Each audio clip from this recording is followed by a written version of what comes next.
Prajitha, John ബ്രിട്ടാസിന്റെ സകല കാപട്യങ്ങളും ജോൺ ബ്രിട്ടാസ് എന്ന നടന്റെ, ജോൺ ബ്രിട്ടാസ് ഒരു നല്ല നടനാണ്. അപ്പം ലോകസഭയിൽ ഇപ്പം അദ്ദേഹം രാജ്യസഭയിലെ MP, അദ്ദേഹത്തിന്റെ നടന വൈഭവം കുംഭമേളയിലേക്ക് അദ്ദേഹം കത്തിക്കേറി. എന്താ പറയാനുള്ളത്? ഈ ശോഭാ സുരേന്ദ്രൻ തിരിച്ചടിച്ചിട്ടുണ്ട്. ഞാൻ ആരുടെ പക്ഷത്തെന്ന് ചോദിച്ചാൽ എനിക്ക് പറയുന്ന പോലെ ശോഭാ സുരേന്ദ്രൻ പറഞ്ഞതാണ് എനിക്ക് ഇഷ്ടപ്പെട്ടത്. എന്നാലും പറയൂ, എന്ത് തോന്നുന്നു? ശോഭാ സുരേന്ദ്രൻ കൃത്യമായ രീതിയിൽ മറുപടി കൊടുത്തിട്ടുണ്ട് എന്നുള്ളതാണ് ഞാൻ മനസ്സിലാക്കേണ്ടത്. അതായത് ചൈന AI വിപ്ലവം സൃഷ്ടിക്കുമ്പോൾ ഇവിടെ കുംഭമേളയിൽ മുങ്ങിക്കുളിക്കുകയാണ് എന്നുള്ളതാണ് പറയുന്നത്. ഈ കുംഭമേളയിൽ ഉപയോഗിച്ചിരിക്കുന്ന സാങ്കേതിക വിദ്യകൾ എന്തൊക്കെയാണ് എന്നുള്ളത് മിസ്റ്റർ ബ്രിട്ടാസിന് അറിയില്ല എന്നുള്ളത് വേണം മനസ്സിലാക്കാനായിട്ട്. പിന്നെ ഒരു വിഭാഗത്തിന്റെ മേൽ കുതിര കയറുക എന്നുള്ളത് കുറെ നാളുകളായിട്ട് ഇവർ ചെയ്തുകൊണ്ടിരിക്കുന്ന ഒരു കാര്യമാണ്. അത് എല്ലാവർക്കും അറിയാം, പക്ഷെ ആർക്കും അറിയില്ല എന്നങ്ങ് വെച്ചിരിക്കുകയാണ്. അങ്ങനെയാണ് അതിൻ്റെ ഒരു വെപ്പ്. അതായത് ഈ AI ചാറ്റ് ബോട്ടുകൾ ഇതിന് വേണ്ടിയിട്ട് കുംഭമേളയ്ക്ക് വേണ്ടി തയ്യാറാക്കിയിരിക്കുന്ന ഒരു ചാറ്റ് ബോട്ട് ഉണ്ട്. അതായത് സഹായക് എന്നാണ് അതിന്റെ പേര്. അപ്പൊ SHAI പിന്നെ സ്പേസ് ഇട്ടിട്ടാണ് YAK എന്ന് പറയുന്നത്. അതായത് അത് പ്രതിനിധാനം ചെയ്യുന്നത് ഇത് AI കൂടെ പവേർഡ് ആയിട്ടുള്ള സംഭവമാണ് എന്നുള്ളതാണ്. അപ്പൊ ഇതുവഴി നമുക്ക് എന്തെല്ലാം ചെയ്യാൻ പറ്റും? ഒരു റൂം ബുക്ക് ചെയ്യാം, അവിടുത്തെ കാര്യങ്ങളെ കുറിച്ച് അറിയാം, എവിടെയാണ് ഇന്ന കാര്യങ്ങൾ നടക്കുന്നത് എന്നുള്ളത് അറിയാം. അങ്ങനെ ഒരുപാട് വിവരങ്ങൾ അതിലൂടെ പിൻബലത്തോടുകൂടി തന്നെയാണ്. അപ്പൊ അതും ഒരു AI പവേർഡ് ആയിട്ടുള്ള കാര്യം തന്നെയാണ്. പിന്നെ അദ്ദേഹം കുറെ കണക്കുകളൊക്കെ നിരത്തി. അതായത് ഇത്ര ലക്ഷം കോടിയിൽ അനുവദിച്ചതിൽ ഇത്രയേ ചെയ്തിട്ടുള്ളൂ എന്നൊക്കെ പറയുന്നുണ്ട് നമ്മൾ ബഡ്ജറ്റ് ടെക്നോളജിക്ക്. അപ്പൊ പക്ഷെ ഇത്തവണയും ബഡ്ജറ്റിൽ കൊടുത്തിരിക്കുന്നതേ അതായത് സ്പേസ് റിസർച്ചിനും AI വിപ്ലവത്തിനും വേണ്ടിയിട്ടൊക്കെ കൊടുത്തിരിക്കുന്നത് 1,00,000 കോടിയാണ്. അത് പൂർണ്ണമായിട്ടും തന്നെ ചെലവഴിക്കും. പക്ഷെ ഇത് ഇത്ര നാള് കൊണ്ട് തന്നെ നമ്മൾ ചെലവഴിച്ച് ഇപ്പൊ തന്നെ അങ്ങ് റെഡിയാക്കി കിട്ടും എന്ന് വിചാരിച്ചിട്ടുണ്ടെങ്കിൽ അങ്ങനെയാണെങ്കിൽ ബ്രിട്ടാസ് ഒരുപക്ഷെ ചങ്കിലെ ചൈനയിലേക്ക് പോകുന്നതായിരിക്കും നല്ലത്. കാരണം ഇത്രയും നാളും ഇവിടെ ഭരിച്ചുകൊണ്ടിരുന്നിട്ടുള്ളവർ ഒന്നും ചെയ്യാത്ത ഒരു തരത്തിലുള്ള സാങ്കേതിക വിപ്ലവം ഇവിടെ ഉണ്ടായിട്ടുണ്ട്. കഴിഞ്ഞ കാലയളവിൽ ഇപ്പോ 3ാം മോദി മന്ത്രിസഭ തീർച്ചയായിട്ടും ഉണ്ടായിട്ടുണ്ട്. അത് നമ്മുടെ പ്രതിരോധ രംഗത്ത് വരെ അതിന്റെ ഒരു കാര്യങ്ങൾ നടപ്പാക്കിക്കൊണ്ടിരിക്കുകയാണ്. പക്ഷെ ഒരു വികസ്വര രാജ്യത്ത് നിന്ന് വികസിത രാജ്യത്തിലേക്ക് പോകുമ്പോൾ അതിന് അതിൻ്റെതായ ടൈം എടുക്കും. നമ്മൾ ഇതുവരെയും എല്ലാവരെയും ആശ്രയിച്ച് നിന്നിരുന്ന ഇന്ത്യയെ മാത്രമേ അറിയുള്ളൂ. ഈ പറയുന്ന ആളുകൾ എല്ലാവരും ചൈനയിൽ നിന്ന് ഏതൊക്കെ തരത്തിലുള്ള എന്താ പറയാ പലതരത്തിലുള്ള ആളുകൾ വഴി ഈ പറയുന്ന ബൾക്കായിട്ടുള്ള എമൗണ്ടുകൾ വരികയും അവരവരുടെ പോക്കറ്റിൽ പോവുകയും ഒക്കെ ചെയ്തിട്ടുണ്ട്. ഈ പറയുന്ന ഇദ്ദേഹത്തിന്റെ നേതാവ് പ്രകാശ് കാരാട്ടിനെതിരെ ന്യൂസ് ക്ലിക്ക് വഴി വന്നിട്ടുള്ളത് അതായത് ചൈനക്ക് അനുകൂലമായിട്ട് തന്നെ റിപ്പോർട്ടുകൾ സൃഷ്ടിക്കാനും പരത്താനും വേണ്ടിയിട്ട് ഇത്തരത്തിൽ ന്യൂസ് ക്ലിക്ക് വഴി അതിന്റെ ഉടമസ്ഥൻ വഴി ചെയ്തിട്ടുള്ളതൊക്കെ അതെ അത് കഴിഞ്ഞ് അങ്ങനെയല്ല, അതിന്റെ ഒരു മേധാവിയുണ്ട് അവിടെ നിന്ന് ഇത് നിയന്ത്രിക്കുന്നയാള്. അയാളുടെ കയ്യിൽ നിന്ന് ഇത്തരത്തിൽ ഫണ്ട് വന്നിട്ടുള്ള കാര്യങ്ങൾ വരെ നമുക്കറിയാം. ആർക്ക് വേണ്ടിയിട്ടാണ് ഇദ്ദേഹം സംസാരിക്കുന്നത് എന്നുള്ളത് നമുക്ക് വ്യക്തമാണ്. അപ്പൊ എപ്പോഴും ചങ്കിലെ ചൈനയെ നോക്കി പറയുമ്പോൾ ചങ്കിലെ ചൈനയെ നോക്കി അദ്ദേഹം വിലയിരുത്തണമെന്നുണ്ടെങ്കിൽ ഞാൻ പറയുന്നത് അദ്ദേഹം വിലയിരുത്തേണ്ട രീതിയിലുള്ള കാര്യങ്ങളെ വിലയിരുത്തണം. അതായത് ഒന്നില്ലെങ്കിൽ അദ്ദേഹം AI വിപ്ലവം ശരിയാണ്, അവിടെ AI വിപ്ലവം നടക്കുന്നുണ്ട്, വലിയ രീതിയിൽ തന്നെ നടക്കുന്നുണ്ട്. കാരണം ചൈനയുടെ സാമ്പത്തിക ശേഷി എന്ന് പറയുന്നത് ഇന്ത്യയെക്കാളും 10 മടങ്ങാണ്. അപ്പൊ അവർക്ക് അത്രയും സ്പീഡപ്പായിട്ട് കാര്യങ്ങൾ ചെയ്യും. പിന്നെ അവിടെ പോയിട്ട് ഒരു ഏതെങ്കിലും ഒരു ഇത്തരത്തിലുള്ള സ്ഥാപനം നടത്തുമ്പോൾ റിസർച്ച് ചെയ്യുമ്പോൾ അതിലെല്ലാം ചെയ്യുമ്പോഴേക്കും അതിനെതിരെ അവിടെ മുറ്റത്ത് കൊടികെട്ടാൻ വന്നിട്ടുണ്ടെങ്കിൽ നടപടിയാവില്ല. അപ്പൊ ബ്രിട്ടാസ് ഇത് പറയുമ്പോൾ ആ കാര്യങ്ങൾ കൂടി വിമർശിക്കാം. ചൈനയിൽ അവിടെ ഒന്നും നടക്കില്ല. ചൈനയിൽ ഭരിക്കുന്നവർ പറയുന്ന പോലെ ഒന്ന് മുക്കാൻ പറ്റുള്ളൂ, ഒന്ന് മൂളാൻ പറ്റുള്ളൂ, ഒന്ന് തുമ്മാൻ പറ്റുള്ളൂ. അതൊക്കെ മനസ്സിലാക്കണം. അതെ, ഷീ ജിൻപിങ് എടുത്ത് തൂക്കില് തീർച്ചയായിട്ടും. അപ്പൊ പിന്നെ ആ കാര്യങ്ങൾ പറയാം. ഒരു ഓറഞ്ചും ഒരു നാരങ്ങയോ അല്ലെങ്കിൽ ഒരു അങ്ങനെയുള്ള കാര്യങ്ങളല്ല. നമ്മൾ ഓറഞ്ചിനെ താരതമ്യം ചെയ്യുമ്പോൾ പുറത്തിരിക്കുന്നത് ഓറഞ്ച് ആയിരിക്കണം, എന്നിട്ട് അതിന്റെ ഗുണത്തെ പറ്റിയിട്ട് പറയണം. അതല്ലാതെ വേറൊരു സംഭവം ഓറഞ്ചിനെയും പറ്റിയിട്ട് നമ്മൾ ഉദാഹരണം കറക്റ്റ് തന്നെ. ഓറഞ്ചിന്റെ കൂടെ നാരങ്ങയ്ക്ക് നാരങ്ങയുടെ കൂടെ തീർച്ചയായിട്ടും അങ്ങനെ രണ്ടും രണ്ട് തന്നെയാണ്. ഇപ്പൊ ഞാനൊരു കാര്യം കൂടെ അങ്ങോട്ട് ചോദിക്കുകയാണ് പറയുന്നത്. ഇപ്പൊ ബ്രിട്ടാസ് AI കുറിച്ച്, ആർട്ടിഫിഷ്യൽ ഇന്റലിജൻസിനെ കുറിച്ചിട്ട് മഹത്വം പറയുന്നു, ചൈനയെ കുറിച്ച് മഹത്വം പറയുമ്പോൾ കേരളത്തിലൂടെ CPM പാർട്ടി സെക്രട്ടറി എന്താ പറഞ്ഞത്? അങ്ങനെ തന്നെ തിരിച്ചാ പറഞ്ഞിരിക്കണേ.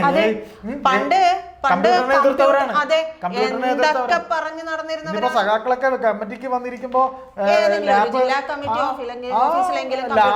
ലാപ്പ് ഫ്രണ്ട് വെച്ചിട്ടാണ് പ്രകാശ് കാരാട്ട് വരെ ഇപ്പോ പോളിറ്റ് ബ്യൂറോയിലൊക്കെ ഇരിക്കുന്നതെന്നാ പറയുന്നത്. അപ്പോ നമുക്ക് മനസ്സിലാവുന്നത് ഒന്ന്, ഇവര് പാർട്ടി കമ്മിറ്റികളിൽ ഇപ്പോഴും ആവേശം കൊണ്ട് പറയുന്ന ചൈനയോടുള്ള സ്നേഹവും മറ്റ് നമ്മളെ സന്ദേശം സിനിമയില് അല്ലെങ്കിൽ നമ്മുടെ ലാൽ ജോസിന്റെ ഒരു സിനിമ ശ്രീനിവാസൻ അഭിനയിച്ച ഒരു സിനിമയിലൊക്കെ ശ്രീനിവാസന്റെ കഥാപാത്രം അറബിക്കഥ, അതിലൊക്കെ ഈ പറയുന്ന പോലെ പോളണ്ടിനോടുള്ള സ്നേഹം, ചൈനയോടുള്ള സ്നേഹം, അങ്ങനെയുള്ള ഒരു സഖാക്കളും ഇന്ന് കേരളത്തിലില്ല എന്ന് ബഹുമാനപ്പെട്ട ബ്രിട്ടാസും അല്ല ആ പറയുന്ന ശ്രീനിവാസനെ തൊഴിൽ തേടി മറ്റു നാട്ടിൽ അവിടെ വിളിക്കാൻ അകത്താക്കിയതല്ലേ, നടപടിയായില്ല. അപ്പൊ അത് പറഞ്ഞ് വിഡ്ഢികളാക്കുന്നതിന് ഒരു കണക്ക് വേണം. രണ്ട്, നമ്മൾ പറഞ്ഞത് ശോഭാ സുരേന്ദ്രന്റെ മറുപടിയെ കുറിച്ചാണ് പറഞ്ഞു തുടങ്ങിയത്. ശോഭാ സുരേന്ദ്രൻ പറഞ്ഞ മറുപടി കറക്റ്റാണ്. കാര്യം ഇവിടെ ഇതിനെ പറയുകയും കുംഭമേളയെ പിന്നെ എന്താ പറയാ ഒരു വശത്തൂടെ കളിയാക്കുകയും ചെയ്യുന്ന ബ്രിട്ടാസ് മകളുടെ കല്യാണം നടത്തിയത് എങ്ങനെയാണ്? മകളുടെ കല്യാണം അതായത് ബ്രിട്ടാസിന്റെ മകളുടെ കല്യാണത്തിന്റെ വിഷ്വൽസ് ഒക്കെ പള്ളിയിൽ വരുന്നത് ഒരു അച്ഛന്റെ എല്ലാ ടെൻഷനും ബ്രിട്ടാസ് അത് നടത്തിയതും ഒക്കെ നാം കണ്ടതാണ്. അതായത് കമ്മ്യൂണിസ്റ്റ് പാർട്ടി ദൈവവിശ്വാസം ഇല്ലാത്ത പാർട്ടി എന്ന് പറയുമ്പോഴും എന്തുകൊണ്ട് ബ്രിട്ടാസ് ഒരു ആചാര രീതി, പിന്നെ എനിക്കറിയാം എൻ്റെ കൂടെയൊക്കെ ജോലി ചെയ്യുന്ന എത്രയോ പിന്നെ സഖാക്കൾ, ഞാനിപ്പോൾ പേര് പറയുന്നില്ല, ജനത്തിൽ ഇപ്പോൾ ജോലി ചെയ്യുന്ന നീലിമ എത്രയോ വർഷം കൈരളി ചാനലിൽ ജോലി ചെയ്യുന്ന നീലിമയാണ്. ആ നീലിമ അനിൽ ഭാസ്കർ എന്ന ഞങ്ങളുടെ ഫോട്ടോഗ്രാഫർ, ഞാനന്ന് ദീപികയിലെ ജോലി ചെയ്യുന്നത്, VS അച്യുതാനന്ദനാണ് രക്തഹാരം എടുത്തു കൊടുത്ത് രണ്ടുപേരും പ്രസ് ക്ലബ്ബിൽ വെച്ച് കല്യാണം കഴിയുന്നത്. ഈ നീലിമ നീണ്ട വർഷം ഞാൻ അറിയാതെ വിഷയത്തിൽ നിന്ന് മാറിപ്പോകുന്നതല്ല, ബഹുമാനപ്പെട്ട ബ്രിട്ടാസ് ഇത് പറയുമ്പോൾ ഞാൻ പറഞ്ഞു പോകുന്നതാണ്. ഇപ്പൊ ഇത്രയും സംസാരിക്കുന്ന ബ്രിട്ടാസൊക്കെ പാർട്ടിയുടെ ആനുകൂല്യങ്ങളൊക്കെ നേടി ഇന്ന് രാജ്യസഭയിൽ ഇരിക്കുന്ന നിങ്ങൾ ഒരു വേള ചിലപ്പോൾ കളമാറി ചവിട്ടിയിരുന്നാലും ഇപ്പൊ നീലിമ ഇപ്പോൾ വർക്ക് ചെയ്യുന്ന ഉപജീവനത്തിന്റെ ജനത്തിലാണ്. എൻ്റെ സുഹൃത്ത് അനിൽ ഭാസ്കറിനോട് ഞാനത് സംസാരിച്ചപ്പോൾ അവൻ എന്നോട് അത് വിശദമായി പിന്നെ സംസാരിക്കാമെന്ന് പറഞ്ഞു. അപ്പൊ അതുകൊണ്ട് ബ്രിട്ടാസ് തനിക്ക് എല്ലാ കാര്യങ്ങളും ഇങ്ങനെ ചെയ്യാം, ചൈനയോടുള്ള സ്നേഹം. പ്രിയപ്പെട്ട ബ്രിട്ടാസ് അല്ലെങ്കിൽ ഈ പറയുന്ന പാർട്ടിയുടെ തലപ്പത്തിരിക്കുന്ന ഒരു പാർട്ടി കമ്മിറ്റി വന്നിട്ട് പോളണ്ടും ചൈനയും ഒക്കെയുള്ള സ്നേഹം പറഞ്ഞാൽ സഖാവ് അതൊക്കെ മാറ്റിവെക്കുക, ഇവിടെ കഞ്ഞി കുടിക്കാൻ വകയില്ല, അതിനെക്കുറിച്ച് സംസാരിക്കാനുള്ളൂ എന്ന് പറയുന്ന ചങ്കൂറ്റമുള്ള സഖാക്കൾ ഇപ്പോഴും ഉണ്ട്. അപ്പോ നമുക്ക് പറയാനുള്ളത് നിങ്ങൾ ഇതേപോലെ ആക്ഷേപിക്കുന്നു.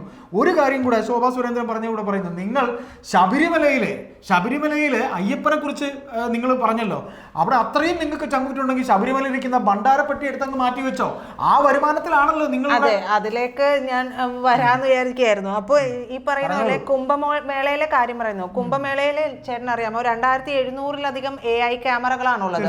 അതിനെ കുറിച്ച് കൂടി ശോഭാ സുരേന്ദ്രൻ പറഞ്ഞിട്ടുണ്ട്. ഇവിടെ AI ക്യാമറ സ്ഥാപിച്ചിട്ടുണ്ടായിരുന്നു. എന്തിനാണ്, എത്ര കോടിയുടെ അഴിമതി അതിൽ നടന്നിട്ടുണ്ട് എന്നുള്ളത് നമുക്കൊക്കെ അറിയാം. അതെ, അപ്പോ AI ക്യാമറയുണ്ട്, അണ്ടർ വാട്ടർ ഡ്രോൺസ് അവിടെയുണ്ട്. അതായത് അത്രയും വലിയ ആളുകൾ സ്നാനം ചെയ്യുകയാണ്. അപ്പൊ അതിന് അടിയിലൂടെ ആരെങ്കിലും ഒഴുക്കിൽപ്പെട്ടോ ഇല്ലയോ എന്നൊക്കെ അറിയാനുള്ള സംവിധാനമായിട്ടാണ് അതുള്ളത്. പിന്നെ മുകളിലേക്ക് നോക്കുമ്പോൾ ഒരു 120 മീറ്റർ ഉയരത്തിൽ പറക്കുന്ന ഡ്രോണുകളുടെ നിരീക്ഷണം അവിടെ സ്ഥിരമായിട്ടുണ്ട്. അപ്പൊ അത്തരത്തിലുള്ള കാര്യങ്ങളെല്ലാം അതെല്ലാം ഈ ഒരു AI-യുടെ ഒക്കെ തന്നെ സാങ്കേതിക വിദ്യയുടെ ഒക്കെ ഭാഗമായിട്ടുള്ള കാര്യങ്ങളാണ്. അപ്പൊ അത്രയും ഒരു കാര്യം ഉത്തർപ്രദേശിൽ ഈ കാര്യം നടക്കുമ്പോൾ ഇത്രയും ചൊറികൊള്ളുന്ന ഉറപ്പ് പറയാൻ പറ്റുമോ? ഇവിടെ ശോഭാ സുരേന്ദ്രൻ ചൂണ്ടിക്കാണിച്ചതുപോലെ ഇവിടെ ഒരു ഡാൻസ് പരിപാടി നടത്തിയപ്പോൾ ഉമ തോമസ് MLA താഴെ വീണു. അപ്പൊ അത്തരത്തിലുള്ള ഒരു പരിപാടി നടത്തുന്നതിന് അതെ ആ തരത്തില് ഒരു പരിപാടി നടത്താനുള്ള ചങ്കുറപ്പ് പോലും ഇല്ലാത്ത ഈ ആളുകൾ, അങ്ങനെ ഒരു സംവിധാനം പോലും ഇല്ല, അതുപോലും ഇല്ലാത്ത ആളുകൾ, ഒന്ന് താഴോട്ട് ഇറങ്ങി ചെല്ലാൻ പോലും കഴിയാത്ത ആളുകളാണ് ഇവിടെ ഉള്ളത്. ആ ആളുകളാണ് ഇവിടെ ഇരുന്നിട്ട് ഇത്തരത്തിൽ പറയുന്നത്. ഇദ്ദേഹത്തിന് ഏതെങ്കിലും ഒരു തരത്തിൽ അദ്ദേഹം പറയുന്നുണ്ടല്ലോ ഈ ചങ്കില ചൈന എന്നുള്ളത്. ചങ്കില ചൈനയിൽ പോയിട്ട് അദ്ദേഹത്തിന് ഇത്തരത്തിൽ ഒരു മതവിശ്വാസത്തിന്റെ ഭാഗമായി മകളുടെ കല്യാണം നടത്താനോ മകളുടെ കുട്ടിയുടെ മാമോദീസ നടത്താനോ എന്തെങ്കിലും സാധിക്കുമോ? അപ്പൊ അതിനുള്ള അവകാശം നമ്മുടെ രാജ്യം നമുക്ക് തരുന്നത് കൊണ്ടാണ് നമ്മൾ ഈ ഏതൊരു പാർട്ടിയിൽ വിശ്വസിക്കുന്നവരും അവരവരുടെ വിശ്വാസ പ്രമാണങ്ങൾ അനുസരിച്ച് പോകുന്നത്. ജനാധിപത്യമുണ്ട് ചൈനയിൽ. എന്ത് ജനാധിപത്യമുണ്ട്? ചങ്കിലെ ചൈനയെ ഇത്രയും സ്നേഹിക്കുമ്പോൾ നമ്മൾ കിടക്കുന്ന ഇവിടെ നിങ്ങൾ ആദ്യം ഇവിടെ സ്നേഹിക്കാൻ പഠിക്കും. ഇപ്പം ഈ പറയുന്ന പോലെ ഇപ്പം നമ്മൾ പറഞ്ഞ എന്താ, ഈ കുംഭമേള നടക്കുന്ന സ്ഥലത്ത് ഇത് വേറൊന്നുമല്ല, അസൂയയാണ്. പിന്നെ അവിടെ നടന്ന ഒരു മരണം എന്ന് പറയുന്നത് ചേട്ടൻ ഒന്ന് ആലോചിച്ച് നോക്കണം. ലോകരാജ്യങ്ങൾ പോലും അവിടെ ഉറ്റുനോക്കുന്ന ഒരു ജനസാഗരം, അത്രയും വലിയൊരു സംഭവമാണ്, മനുഷ്യ സംഗമമാണ് അവിടെ നടക്കുന്നത്. അപ്പൊ അതിനുവേണ്ടി അത്രയേറെ തയ്യാറെടുപ്പ് നടത്തുകയാണ്. നമുക്കറിയാം നമ്മുടെ നാട്ടിൽ പോലും ചില സംഭവങ്ങളിൽ തിരക്ക് കൂടുമ്പോൾ അവിചാരിതമായി ചില കാര്യങ്ങൾ സംഭവിക്കുന്നുണ്ട്. അവിടെ മരണം സംഭവിച്ചതിന് നമ്മൾ ന്യായീകരിക്കുന്നില്ല. പക്ഷേ അതിനെ അപ്പോൾ തന്നെ എന്താണ് ഉചിതമായ രീതിയിൽ ചെയ്യേണ്ടത്? അവിടെ ഒരു മന്ദത വന്നിട്ടില്ല. ഇന്നയാള് വന്നിട്ട് ഞങ്ങൾ ഇന്നത് ചെയ്യാമെന്നല്ല അവിടെ പറഞ്ഞത്. മരണപ്പെട്ടവരുടെ എണ്ണം പോലും കൃത്യമായി എടുക്കാൻ കഴിയില്ല. അതിന്റെ പേരിൽ എത്ര രൂപയുടെ അഴിമതിയാണ് നടത്തിയത്? ഒരു കൈ സംസ്കരിക്കുന്നതിന് പോലും 75,000 രൂപ എഴുതിയെടുത്ത ഗവൺമെന്റ് ആണിത്. അപ്പോൾ ആ ഒരു സർക്കാർ, ആ സർക്കാരിനെ പ്രതിനിധീകരിക്കുന്ന ബ്രിട്ടാസ് പറയുമ്പോൾ കുറച്ചുകൂടി കാര്യങ്ങൾ, വസ്തുതകൾ മനസ്സിലാക്കണം. പിന്നെ ചേട്ടൻ പറഞ്ഞൊരു കാര്യമുണ്ടല്ലോ, ചേട്ടൻ പറഞ്ഞില്ലേ, ശോഭാ സുരേന്ദ്രൻ പറഞ്ഞു ശബരിമലയിൽ ഇവർ കൈവച്ചു, പക്ഷെ അവിടുത്തെ വരുമാനം പോകുന്നത് എവിടേക്കാണ്? എന്തിനാണ് ദേവസ്വം ബോർഡുകൾ? അല്ലെ ഗുരുവായൂരത്തെ ഫ്രണ്ടിൽ ഇരിക്കുന്ന പണപ്പെട്ടി നിങ്ങൾ മാറ്റിക്കോ, എന്നിട്ട് നിങ്ങൾ ആദർശം പറ. എല്ലാ ദേവസ്വം ബോർഡുകളിൽ നിന്നും പ്രധാനപ്പെട്ട എല്ലാ ഹൈന്ദവ വിശ്വാസ ക്ഷേത്ര ആരാധനാലയങ്ങളിൽ നിന്നും വരുമാനം ദേവസ്വം ബോർഡ് വഴി പോകുന്നത് ഇതിലേക്കാണ്. ഇതുവഴി ചെല്ലുന്ന ഫണ്ട് ഉപയോഗിച്ച് തന്നെയാണ് നമ്മൾ ഇവിടെ പല കാര്യങ്ങളും നടത്തുന്നത്. പല കാര്യങ്ങളും ശബരിമലയിലെ വരുമാനം കൊണ്ട് ഇവിടെ എന്തെല്ലാം. പിന്നെ ഒരു കാര്യം കൂടെ, ഈ പറയുന്ന ഗുരുവായൂർ ദേവസ്വം അല്ലാതെയുള്ള തിരുവിതാംകൂർ ദേവസ്വം, കൊച്ചിൻ ദേവസ്വം, ഇനി ഏതൊക്കെ ദേവസ്വം ഉണ്ടോ അവിടെ എല്ലാം പ്രതിനിധികളായിട്ട് CPM-ന്റെ പ്രതിനിധികളുണ്ടല്ലോ. ദൈവവിശ്വാസം ഇല്ലാത്തവരോ അല്ലെങ്കിൽ പറയുന്നവരോ എന്തിനെ? കണ്ണൂര് CPM വൃത്തിക്ക് ഉത്സവം നടത്താറുണ്ട്. അതെന്തിനാന്നറിയാമോ? വിശ്വാസമുള്ളത് കൊണ്ടല്ല, അതിലെ ഫണ്ടിലാണ് കണ്ണുവെച്ചിരിക്കുന്നത്. ആ ഫണ്ടിലാണ് ഇവർ കണ്ണുവെച്ചിട്ടാണ് അവിടെ ഉത്സവങ്ങൾ നടത്തുന്നത്. അല്ലാണ്ട് ജനങ്ങൾക്ക് ഇതൊന്നും മനസ്സിലാവാത്തത് കൊണ്ടല്ല. പിന്നെ ചൈനീസ് ഭരണകൂടത്തെയും ഇവിടുത്തെ ഭരണകൂടത്തെയും വേണമെങ്കിൽ നമുക്ക് ഒന്ന് താരതമ്യം ചെയ്യാം. കാരണം എന്താണെന്നറിയാമോ? ചൈനയേക്കാൾ കൂടുതൽ ഖ്യാതിയൊക്കെ ഉണ്ടാക്കിയിട്ടുള്ള ഒരു മഹത് വ്യക്തിയാണ് നമ്മുടെ മുഖ്യമന്ത്രി. അപ്പോൾ അദ്ദേഹത്തിന്റെ പേരിലുള്ള ചില തിരുവാതിര പാട്ടുകളും പുകഴ്ത്തൽ പാട്ടുകളും ഒക്കെ നടത്തുമ്പോൾ ബ്രിട്ടാസിന് വേണമെങ്കിൽ അത് ചർച്ച ചെയ്യാം, താരതമ്യം ചെയ്യാം. ചൈനയും ചങ്കിലെ ചൈനയും മുഖ്യമന്ത്രി പിണറായി വിജയനും എന്ന് പറഞ്ഞിട്ട് ചർച്ച ചെയ്യാം. ചെയ്യട്ടെ, ധൈര്യമുണ്ടെങ്കിൽ ചെയ്യട്ടെ. അങ്ങനെയൊക്കെയല്ലേ താരതമ്യം ചെയ്യണം. അല്ലാതെ ഒരു ഹൈന്ദവ വിശ്വാസത്തെ ചേട്ടനൊന്ന് ആലോചിച്ച് നോക്കും. ഈ പാർട്ടിയും ഈ പാർട്ടിയുടെ ഐഡിയോളജിയും ഒക്കെ ഉണ്ടാകുന്നതിന് എത്രയോ കാലഘട്ടങ്ങൾ മുന്നേ ഉള്ള ഒരു ധർമ്മമാണ് സനാതനധർമ്മം. ആ ധർമ്മത്തിൽ നിന്ന് ഉരുത്തിരിയുന്ന വരുമാനത്തിൽ ഈ പാർട്ടിക്ക് കണ്ണുണ്ട്, ഈ പാർട്ടിയിലെ സഖാക്കൾക്ക് കണ്ണുണ്ട്. പക്ഷേ അവരുടേതായ വിശ്വാസ പ്രമാണമുള്ള കാര്യങ്ങൾ നടത്തുമ്പോൾ മാത്രം ഇവർ ഇത്തരത്തിൽ പ്രതികരിക്കുന്നത് അത് വളരെ മോശമായിട്ടുള്ള കാര്യമാണ്. അല്ലെങ്കിൽ ബ്രിട്ടാസിന്റെ ഒരു കാര്യങ്ങളും ഇത്തരത്തിൽ എന്താ പറയാ, അദ്ദേഹത്തിന്റെ വിശ്വാസപരമായിട്ട് തന്നെ നടത്തരുത്. അല്ല, അദ്ദേഹത്തിന്റെ മകളെ കല്യാണം നടത്തിയത് അദ്ദേഹം കേട്ടോണ്ട് 24 മണിക്കൂറും ഓഫീസിൽ ഇരുന്നാലും കേൾക്കുന്ന പാട്ട് അദ്ദേഹത്തിന്റെ ഭാര്യയുടെ അച്ഛനാണോ അത് ഇനി അദ്ദേഹത്തിന്റെ പിതാവാണോ എന്ന് അറിയില്ല. അരമന ബിഷപ്പുമായി ബന്ധപ്പെട്ട ഓഫീസിൽ ജോലി ചെയ്യുന്നു. അങ്ങനെയാണെങ്കിൽ സാർ, നിങ്ങൾ ഈ പറയുന്ന പോലെ നിങ്ങളും അങ്ങനെ അങ്ങ് ജീവിക്കാത്തതേ, നിങ്ങൾ ഈ പറയുന്ന ദൈവവിശ്വാസം ഇല്ലാത്ത രീതിയിൽ തന്നെ നിങ്ങളങ്ങ് ജീവിക്കാത്തതേ. പിന്നെ ഇതിൽ വേറൊന്നുമല്ല, ഉത്തരേന്ത്യയിൽ ഈ കുംഭമേള നടക്കും. ഉത്തരേന്ത്യയിലല്ലേ ഈ കുംഭമേള നടക്കുന്നത്? പ്രയാഗ്രാജ്. അപ്പൊ ഇത് നടക്കുമ്പോൾ ഇതിലെ ഈ പറയുന്ന ആധുനിക സംവിധാനങ്ങളോട് കൂടി ചെയ്യുന്നതിലുള്ള കടുത്ത അസൂയയാണ് എന്ന് എനിക്കിതിൽ പറയാം. ഇവിടെ ഒരു പാർട്ട് ഇവരുടെ എവിടെയായിരുന്നു ചേട്ടാ, ഞാൻ അത് കുറിച്ച് വെച്ചിരുന്നു. ഈ കുറിച്ച് വെച്ച് പറയുന്നതിനെ കൂടി ഒരു കാര്യം എനിക്ക് പറയാനുണ്ട്. നമ്മൾ കുറിച്ച് വെച്ച് പറയുന്നത് ചില പോയിന്റുകൾ നമ്മുടെ മൈൻഡിൽ നിന്ന് നിങ്ങളോട് പറയുമ്പോൾ പോകാതിരിക്കാൻ വേണ്ടിയിട്ടാണ്, വിട്ടുപോകാതിരിക്കാൻ വേണ്ടിയിട്ടാണ്. അത് എല്ലാവരും ചെയ്യുന്ന കാര്യങ്ങൾ തന്നെയാണ്. ഇപ്പൊ മുഖ്യമന്ത്രി തനിച്ചു വന്നിട്ടല്ല പ്രസംഗിക്കുന്നത്, മുഖ്യമന്ത്രി എഴുതി കൊടുത്ത സാധനമാണ് പ്രസംഗിക്കുന്നത്. അതെ. അപ്പൊ എന്തായാലും ഈ പാർട്ടി സമ്മേളനത്തിന് വേണ്ടിയിട്ട് റോഡ് അടച്ചുകെട്ടിയ സംഭവം ചേട്ടൻ അറിയാമല്ലോ. ആ കാര്യത്തില് ബ്രിട്ടാസിന് ചൈനയിലെ റോഡുകളുമായിട്ടും അവിടുത്തെ സംവിധാനങ്ങളുമായിട്ടും താരതമ്യം ചെയ്യാൻ പറ്റുമോ? ഈ ലോകത്ത് ജീവിക്കുന്നവരെ ഇവര് പറയുന്നത് പോലെ വെള്ളം കുടിച്ചിറക്കും, ഇവര് പറയുന്ന പോലെ നടക്കുകയും ചെയ്യുന്ന സഖാക്കൾ മാത്രമല്ല, ഈ ലോകത്ത് എല്ലാവരും ഉള്ളതാണ്. അപ്പൊ പിന്നെ ബ്രിട്ടാസ് ഈ പറയുന്നതിൽ ഒരു അർത്ഥവുമില്ല. അവര് ചങ്കിലെ ചൈന ആയിക്കോട്ടെ, അവര് പാർട്ടി സമ്മേളനത്തിൽ പിന്നെ ചൈനയെ കുറിച്ചോ പോളണ്ടിനെ കുറിച്ചോ പോലും ഇങ്ങനെ വേറെ പണിയില്ല എന്ന് പറഞ്ഞ് കൈ തോന്നുന്ന ഒരു കാര്യം ബാക്കിയുള്ളവര് നമ്മൾ വിശ്വസിക്കുന്ന ഒരു പ്രത്യയശാസ്ത്രം, ആ പ്രത്യയശാസ്ത്രത്തിൽ നിന്നും വിഭിന്നമായിട്ടുള്ള ഒരാളെ നമുക്ക് പ്രത്യയശാസ്ത്രപരമായിട്ട്, കൃത്യമായിട്ടാണ് ഞാൻ പറയുന്നത്, പ്രത്യയശാസ്ത്രപരമായിട്ട് നമുക്ക് പറയാം, അവരോട് നമുക്ക് ആർഗ്യുമെന്റ് ചെയ്യാം. പക്ഷേ ആ പറയുന്നതിൽ ഒരിക്കലും ഒരു ആളുടെയും വിശ്വാസ പ്രമാണത്തെ വെച്ചുകൊണ്ടാവരുത്. അത് ആ ഒരു മതവിഭാഗത്തെ വ്രണപ്പെടുത്തുന്ന രീതിയിലാവരുത്. അപ്പൊ എന്ത് പറ്റുമെന്ന് അറിയാമോ? അപ്പൊ പറ്റുന്നത് ഈ ഐഡിയോളജിയിൽ തന്നെ നിൽക്കുന്ന ഇത്തരത്തിൽ വിശ്വാസമുള്ള ഒരാളുണ്ടാവും. എന്തിനാണ് ഞാൻ ഇതിൽ നിൽക്കുന്നത്? എന്തിനാണ് ഞാനിതിന് ഇപ്പുറത്തോട്ട് പോയാൽ പോരെ? എന്റെ വിശ്വാസധാരയുമായി ചേർന്ന് നിൽക്കുന്നതിലേക്ക് ഞാൻ പോയാൽ പോരെ? അവിടെയാണ് ഈ കൊഴിഞ്ഞു പോക്കുണ്ടാകുന്നത്. എന്തുകൊണ്ടാണ് വിശ്വസിച്ചോളൂ എന്ന ഒരു ഘട്ടത്തിൽ CPM പറയേണ്ടി വന്നു? ഇതൊക്കെ കൊണ്ട് തന്നെയാണ്. ഇത് ഒരു തരത്തിൽ വിഷം കുത്തിവെക്കലും കൂടെയാണ്. സത്യത്തിൽ ഇപ്പൊ നമ്മുടെ നാട്ടിലെ വലിയ പ്രശ്നങ്ങളൊന്നുമില്ല, എല്ലാം ഒത്തുപോകുന്നുണ്ട്. അപ്പൊ ഇവര് നോക്കുമെന്നറിയാം, BJP സെൻട്രൽ ഗവൺമെന്റിൽ ഇരിക്കുകയാണ്. അപ്പൊ ഇവിടെ എവിടെയെങ്കിലും ഒരു കുത്തിത്തിരിപ്പ് എന്നിട്ട് ഇവിടെ പ്രശ്നം ഉണ്ടാക്കണം. ഈ ചില ആളുകൾ അതായത് ചില ആളുകൾ അത് എല്ലാത്തിലും ഉണ്ട് കേടുപിടിച്ചതുങ്ങൾ.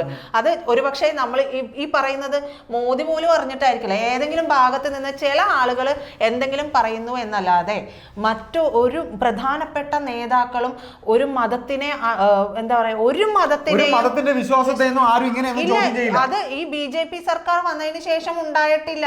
തീർച്ചയായിട്ടും ഇവർക്ക് BJP സർക്കാർ വന്നതിനെ കുറിച്ച് തുടർന്നുള്ള വരട്ട് ചൊറിയാണല്ലോ ഈ പറഞ്ഞുകൊണ്ടിരിക്കുന്നത്. അപ്പൊ ഞാനിതിപ്പോ ഒരു BJP-കാരിയായിട്ടല്ല സംസാരിക്കുന്നത്, പക്ഷെ നമ്മൾ കാര്യങ്ങളെ വിലയിരുത്തുമ്പോൾ വസ്തുനിഷ്ഠമായിട്ട് തന്നെ വിലയിരുത്തണം. നമ്മൾ ഈ നാട്ടിലെ ചേട്ടനെ വിശ്വാസത്തെ മുൻനിർത്തി ചേട്ടന് ഈ നാട്ടിൽ ജീവിച്ചു പോകാൻ പറ്റുന്നത് നമ്മുടെ നാട് ഇന്ത്യ ആയതുകൊണ്ടാണ്, നമ്മൾ ഭാരതീയ ആയതുകൊണ്ടാണ്. ബ്രിട്ടാസ് എന്ന് പറയുന്ന വ്യക്തി പോലും ഒരു ഭാരതീയനാണ്, ഇന്ത്യക്കാരനാണ്. അതിനുശേഷമേ മറ്റുള്ളതിലേക്ക് നമ്മൾ പോലും പോകുള്ളൂ, ഇല്ലേ? പിന്നെ എന്തിനാണ് നമ്മുടെ നാട്ടിന്റെ പാരമ്പര്യം എന്ന് പറയുന്ന രീതിയിലുള്ള കാര്യങ്ങളെ എല്ലാ കാര്യങ്ങളെയും ഉൾക്കൊള്ളാനുള്ള ഒരു സഹിഷ്ണുത ഇന്ത്യക്കാർക്കുണ്ടെന്ന് പാശ്ചാത്യ ലോകർ പോലും പറയുന്ന കാലഘട്ടമാണിത്.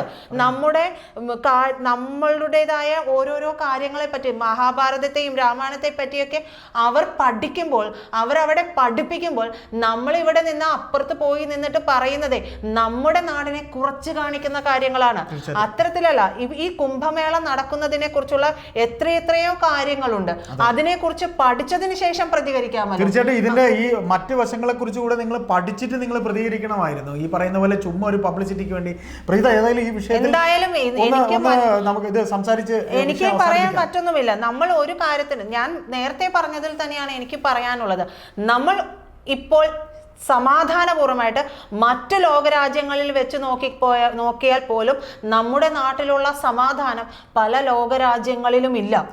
ആ ഒരു ധൈര്യത്തിൽ നമ്മുടെ സൈനികർ നമുക്ക് കാവലേകുന്ന അവർ നൽകുന്നതാണ് നമുക്ക് ഈ ജീവിതം എന്ന് വേണമെങ്കിൽ പറയാം. കാരണം അവരവിടെ അതിർത്തി കാത്തില്ലെങ്കിൽ നമ്മളൊന്നും ഇന്ന് പലപ്പോഴും ഇവിടെ ഉണ്ടാവില്ല.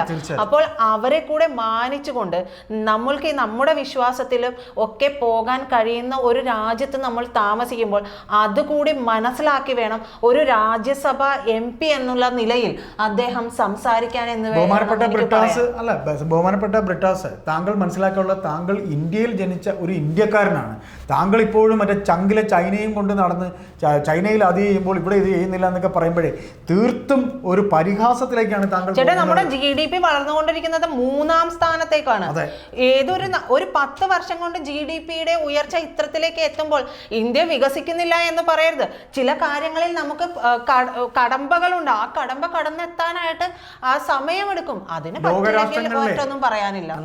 കറക്റ്റാണ്. ലോകരാഷ്ട്രങ്ങളിൽ അമേരിക്ക പോലൊരു രാജ്യത്തിന്റെ പ്രസിഡന്റ് ട്രംപ് അല്ലെങ്കിൽ മറ്റാരെങ്കിലും ഇന്ത്യൻ പ്രധാനമന്ത്രി അല്ലെങ്കിൽ ഇന്ത്യയെ കാണുന്നതും അല്ലെങ്കിൽ അങ്ങോട്ടേക്ക് ക്ഷണിക്കുന്നതുമൊക്കെ ചുമ്മാതൊന്നുമല്ല. അതും കൂടെ ഒന്നും കൂടെ ഞാൻ പറയാം. എനിക്കിതും കൂടെ പറഞ്ഞുകൊണ്ട് ഞാൻ ഇത് സംസാരം അവസാനിപ്പിക്കാം. അതായത് മറ്റൊന്നുമല്ല, ഇത് കടുത്ത വിരോധത്തിന്മേലുണ്ടായ, അതായത് ഇദ്ദേഹം ഈ പറയുന്ന കടുത്ത അസൂയന്മേലുണ്ടായത്. അതായത് ഈ ജോൺ ബ്രിട്ടാസ് എന്ന് പറയുന്ന വ്യക്തി കൈരളി ചാനലും അല്ലെങ്കിൽ ഡൽഹിയിൽ ആദ്യം സഞ്ജയും തൂക്കി രൂപയും ഇട്ടൊരു പത്രപ്രവർത്തനായി നടന്ന ദേശാഭിമാനിയുടെ പത്രപ്രവർത്തനായി നടന്ന ജോൺ ബ്രിട്ടാസിൽ നിന്ന് ഇന്ന് ഈ പുകഴ്ത്തുപാട്ട് പാടി ആരെ പുകഴ്ത്തുപാട്ട് പാടപ്പെട്ടോ ആരെക്കുറിച്ച് പറഞ്ഞോ ആ വ്യക്തിയുടെ കൂടെ അനുഗ്രഹാശംസകളിലൂടെയാണ് അദ്ദേഹം ഇന്നിപ്പോൾ MP ആയിരിക്കുന്നത്. അപ്പോൾ അദ്ദേഹം മനസ്സിലാക്കുക, അദ്ദേഹം സ്ഥാനം വഹിച്ചിരുന്ന ഇന്നും അദ്ദേഹം കൈരളി ചാനലിലുണ്ട്. ആ വ്യക്തി അവിടെ കൈരളി ചാനലിൽ സ്ഥാനം വഹിച്ചിരുന്ന സമയത്ത് ഷെയർ കൊടുത്ത സഖാക്കളെ കൊണ്ട് ഇത്ര രൂപ പോരെ ഇത്ര രൂപ വേണം എന്ന് തന്നെ ശടിച്ച് പിരിച്ച കഥയും ഉൾപ്പെടെ അതൊക്കെ തന്നെ ഇവിടെ നാട്ടുകാർക്ക് എല്ലാവർക്കും അറിയാം. അതുകൊണ്ട് ബഹുമാനപ്പെട്ട ജോൺ ബ്രിട്ടാസ് സാർ, താങ്കളോട് ഒന്നേ പറയാനുള്ളൂ.